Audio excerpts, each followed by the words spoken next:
அனைவருக்கும் வணக்கம். சிலர் கூட்டணி இல்லாமல் தனி அமைப்பு கண்டு தனியாக தேர்தலை சந்திப்பது புத்திசாலித்தனம், வீரம், திறமை என்று பேசிக் கொண்டிருக்கிறார்கள். அந்த முட்டாள்தனத்தை நாம் எப்படி புரிந்து கொள்வது என்று விளங்கவில்லை. ஏனென்றால் ஒரு ஜனநாயக அமைப்பு உள்ள நாட்டில் வெகுஜன மக்கள் பங்கேற்கும் அரசியல், ஓட்டு போடும் அரசியல் உள்ள ஒரு நாட்டில் இயக்கம் நடத்தக்கூடியவர்கள், கட்சி நடத்தக்கூடியவர்கள் 100% ஒரு கொள்கைக்கு இந்த மக்களை முழுமையாக மடைமாற்றம் செய்துவிட முடியாது. அந்த கொள்கையின் பக்கம் அந்த மக்களை திருப்பிவிட முடியாது.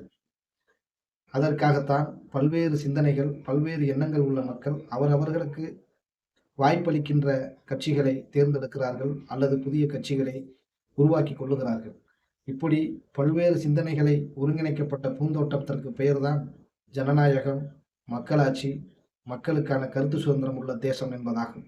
ஆகையால் எல்லோரும் என் கட்சியை மட்டும் ஆதரிக்க வேண்டும், உலகத்திலேயே நான் தான் யோக்கியன் என்று ஒருவன் கட்சி ஆரம்பித்து சொல்லிக் கொண்டிருந்தால் அவனை பைத்தியக்கார மருத்துவமனையில் தான் சேர்க்க வேண்டும்.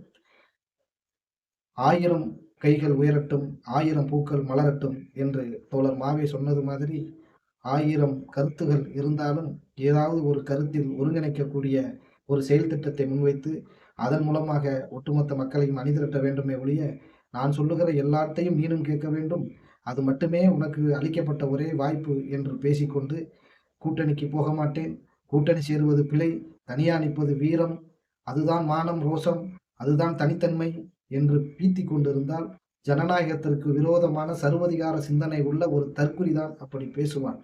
ஆகையால் ஒரு ஜனநாயக நாட்டில், ஓட்டு போடு உரிமை உள்ள ஒரு நாட்டில், அரசியல் கட்சி நடத்த அதிகாரம் உள்ள ஒரு நாட்டில் 1000 கட்சிகள் இருக்கும், 1000 கொள்கைகள் இருக்கும், 1000 வேறுபாடுகள் இருக்கும். மக்கள் நலன் ஒன்றே என்ற குறிக்கோளுடன் ஏதாவது ஒரு கொள்கையை முன்வைத்து அனைவரையும் அனுசரித்து போகக்கூடியவனே ஜனநாயகத்தின் தலைவன். மற்றவர் எல்லாரும் தள்ளப்பட வேண்டியவர்கள், மக்களால் புறக்கணிக்கப்பட வேண்டியவர்கள். நன்றி, வணக்கம்.